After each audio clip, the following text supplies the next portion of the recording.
It is cold, the ground is hard, and a small homogeekus commoness named Muktuk girl fights not only the cold, but others of varying kinds for her survival.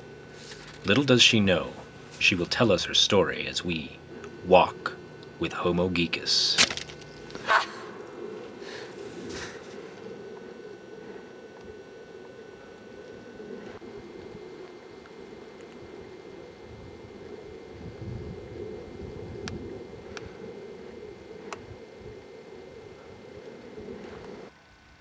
In the modern day, almost no solid evidence has been found, dating as far back as the Fresh Mesolithic era 350,000 years ago. The eons of erosion and weathering leave withered duct tape and broken arrows to stand as the only relics to speak for the existence of homogeekus commonus, the common geek. But in late April of 2004, the remains of a homogeekus female, now named Muktuk girl, was unearthed in a vacant lot behind the College of Santa Fe. What we've got here is the site of a murder where somebody was attacked. The reason I know this is the weapons and fragments of different things we found here.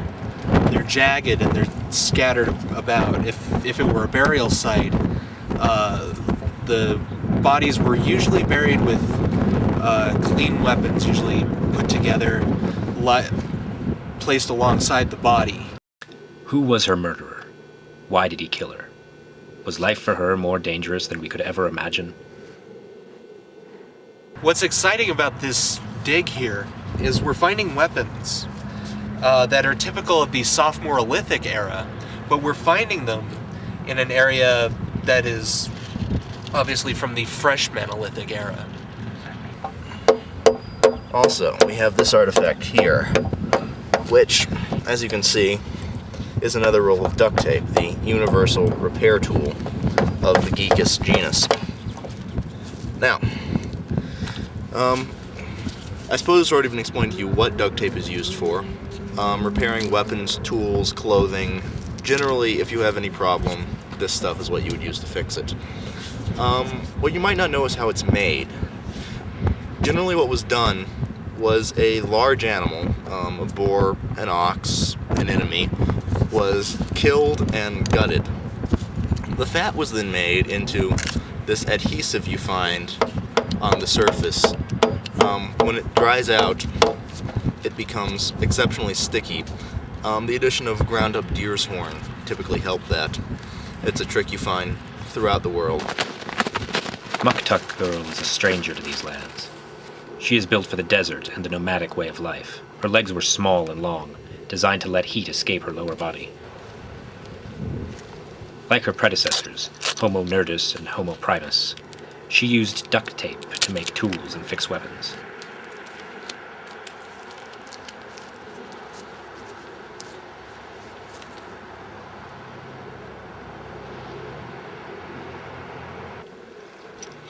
Food was scarce in the desert, so she carried her own food ration with her. The Twinkie seed was the most desirable by her species because of their availability, soft texture, and ability to stay fresh for months, even years. Because of the Twinkie seed, scientists speculate that this seed helped progress her species and even enhanced brain development for later generations. She was a small person, definitely not built for the cold and ice.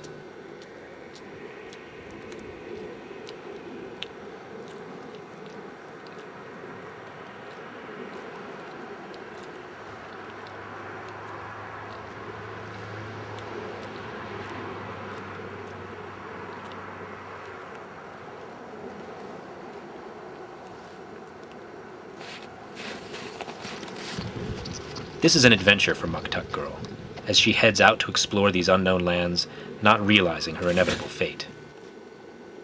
Homogeekus manus, the handy geek.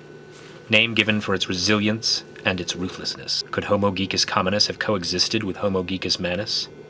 If it is true, then Muktuk's world was a lot more scary than any of us could ever imagine. Homogeekus manus was bigger, meaner, and incredibly territorial. But was there more to the brute than we believe there was? Alright, what we have here is a Homogeekus manus club.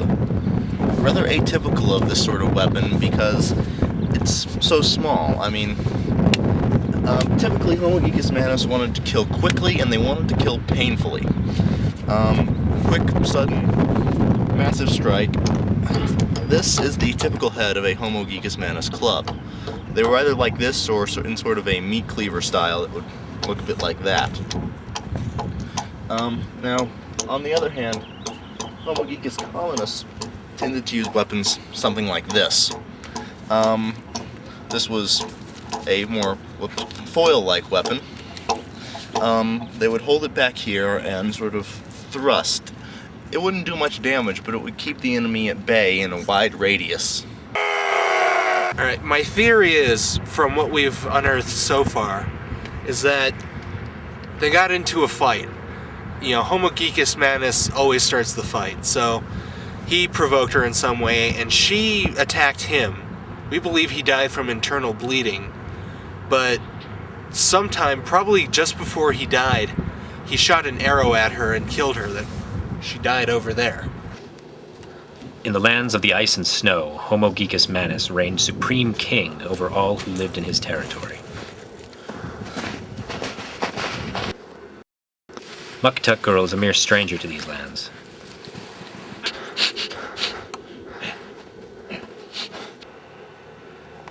When she is spotted, he is more intrigued than threatened by this alien girl. It has been a week since Muktuk ran out of the Twinkie rations. She desperately tries to find food, but is unsuccessful in doing so. Nothing edible grows.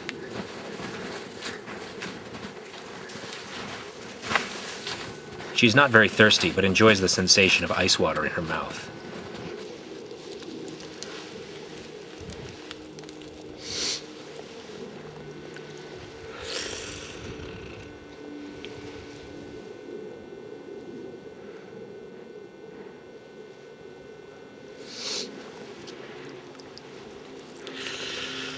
As Muktuk drinks away, the King Manus decides to pay her a visit.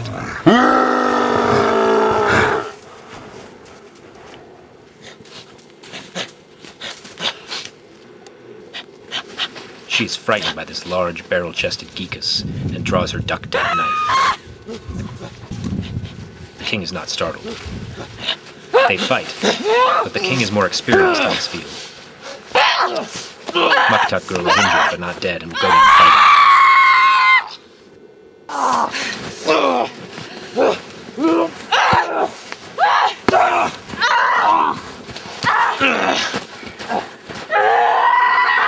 Muktuk does her best to get away, but with a damaged arm and leg, her efforts are minimal.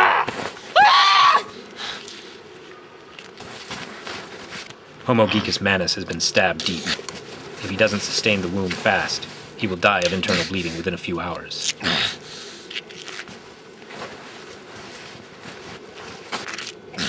Duct tape is used to hold his wound.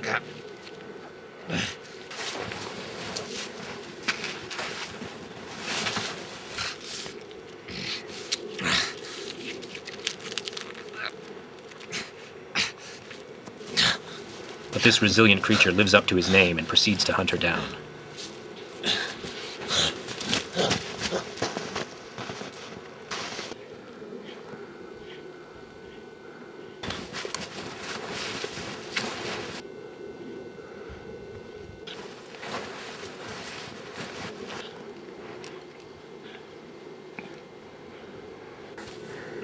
Muktuk girl is about to reach her end, but still tries to lose him in the trees.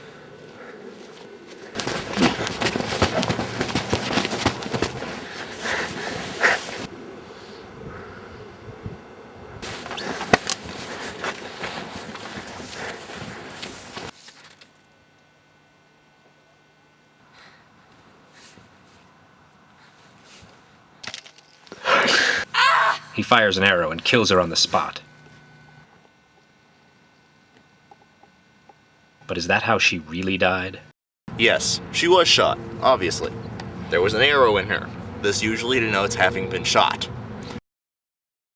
Muktuk's mystery remained unsolved until 2 years later, when another piece of the arrow was unearthed 5 miles away.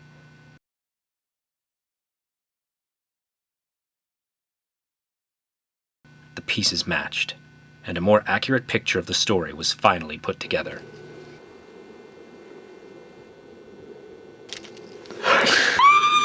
The arrow went straight through her heart. She broke off the arrowhead so she could still run away.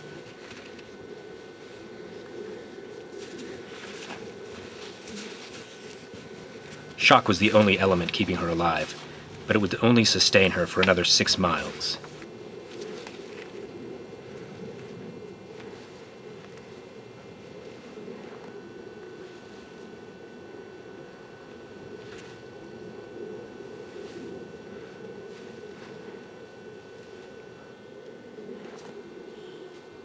Homogeekus Manus came looking for her, but as he came, his own wounds caught up with him.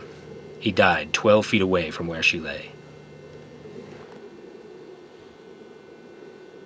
As the cold winds picked up, Muktuk girl looked up at the setting sun, most likely realizing that it was the last sunset she would ever see.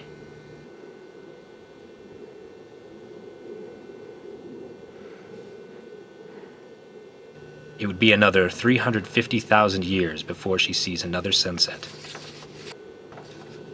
Although the mystery of her murder was solved, we were still left with a lot of questions.